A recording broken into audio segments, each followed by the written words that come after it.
são tipos criados com referência a essa linha que você havia perguntado. Certo, perfeito.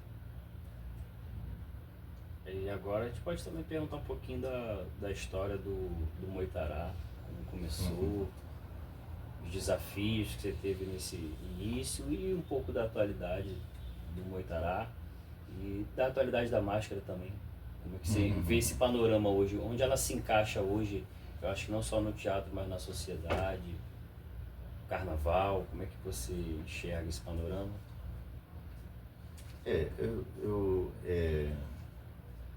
Bom, o Moitará, ele começa, ele inicia a partir de uns treinamentos que fizemos com os grupos grotovskianos, que eram trabalhos de ações físicas, trabalhos de ações vocais e tudo. E eu e Érica, que fazíamos parte desses cursos, a gente, depois dessas experiências, a gente queria entender os princípios, o que é que tinha mexido com a gente. Porque eu já fazia teatro naquele período, e eu fazia teatro com referência na dramaturgia do texto, do autor. Havia o autor, o diretor e o ator. Tá? E havia uma combinação de encontro dessas coisas. E eu fazia o teatro com essas referências, né? Ou seja, de você decorar, e você precisava tocar um violão, você ia aprender a tocar o violão, ou qualquer coisa nesse sentido, né? Ou você ia fazer a subjetividade ou as fantasias que você queria. E esses grupos grotovskianos que chegavam no Brasil, chegaram nesse período vários grupos grotovskianos, o Potras, o Tascabile de Bérgamo, do Imundi, o Eugênio Barba, né, com Farfa. E aí a gente vários atores foram experimentando esse trabalho. E eles traziam na sua bagagem de experiência um treinamento com ações físicas e ações vocais. Esse treinamento com ações físicas e ações vocais desconstruiu a gente por completo, porque a gente não tinha o hábito de fazer treinamentos continuados, ou seja, de ir para uma sala de trabalho e trabalhar princípios porque esses princípios é que orientam a tua forma de representar. Como você representa, como você se relaciona com a cena e com o personagem, com o tipo. A gente representava mais o personagem do que na relação do texto. Eu queria entender e partia por uma relação caricatural ou por uma subjetividade, criava o entendimento de quem era aquele personagem e começava a representar. E essa relação nos colocou em outro lugar, sabe, de trabalho. Aonde a gente passou a entender que existe a dramaturgia do ator, a dramaturgia do diretor, a dramaturgia da luz, a dramaturgia, sabe, da cena. Enfim, são várias camadas de dramaturgia que formam o teatro. É uma composição, tá, que forma. Existe o trabalho do ator sobre si, existe o trabalho do ator sobre o texto, existe o trabalho do ator sobre a cena, existe o trabalho do ator sobre o personagem. Então, várias formas de você se trabalhar. E isso exige uma relação, evidentemente, de um olhar para ti, de pesquisa. Entender quais são os princípios que você se relaciona com essa forma de representação. Eu falei lá no começo que eu chamava mais de representação do que interpretação, porque antes eu fazia a interpretação do personagem. E hoje eu represento essa natureza, ou seja, um jogo de verdade, que eu não preciso exatamente estar criando caricaturas de um tipo, de um velho, ou sabe, eu posso fazer a natureza daquele personagem no meu corpo, sem estar criando caricatura ou relações pejorativas ou irônicas. Eu posso representar. Então, a gente começou o trabalho por aí. E a gente queria entender esses princípios que esses grupos tinham passado para nós nos treinamentos. Que era um trabalho com acrobacia, com samurai, sabe, com a dança e tudo. E aí, fomos e desenvolvi um treinamento de ações físicas e, consequentemente, ações vocais. Desbloquear os ressonadores do corpo. Durante esse processo que a gente resolve fazer o treinamento para ir pesquisar isso na prática, na Unirio, naquele período. Dentro, a gente pega uma sala da Unirio e começa a trabalhar, porque naquele período não tinha doutorado, não tinha mestrado, não tinha pesquisa ainda, tá? E a universidade era, as pessoas iam, estudavam e saíam e voltavam. Talvez estudasse para pegar um trabalho na Globo, qualquer coisa parecida, mas não para viver do teatro como uma profissão de relação de grupo.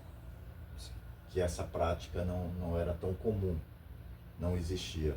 E a gente passou a fazer esse treinamento nessa intenção de viver do nosso fazer teatral.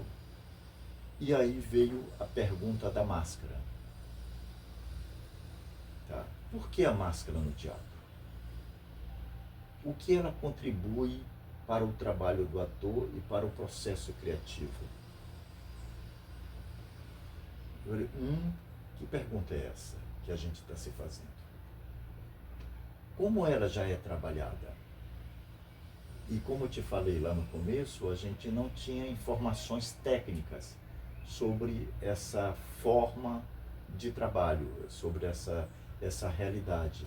Então a gente tinha que buscar essa informação, livros ou escritos, fora daqui. E aí foi o momento que a gente conheceu, teve informações do Sartori, do Ameleto, do Nando Sartori, e dessa pesquisa sobre a máscara. E a gente falou, bom, vou querer saber quem são essas figuras. E a forma da gente saber é ir atrás delas. Bater na porta. Me aceite. Tá?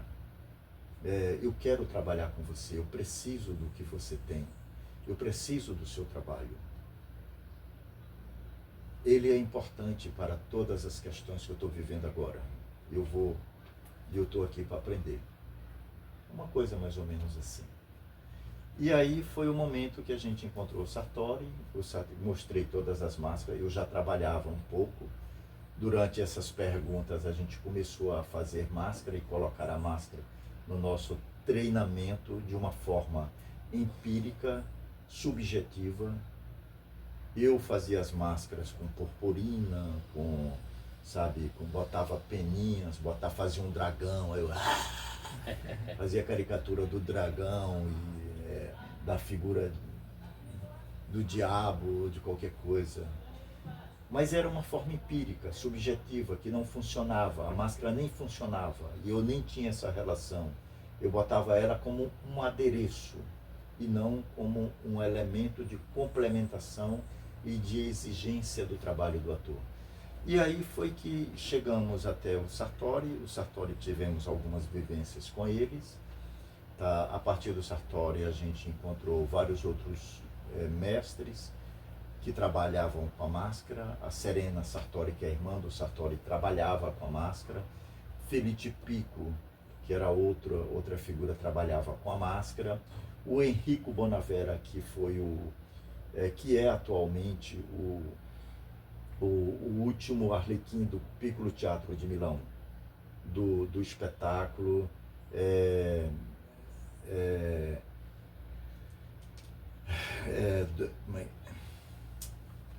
Ai, Deus.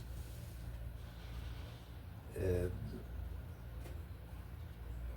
ai, que branco.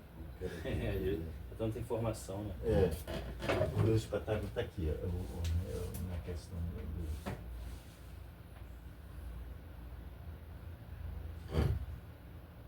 Servidor de dois patrões. Pronto, eu lembrei. Servidor de dois patrões, que tinha um nome em italiano, tinha um nome em grego.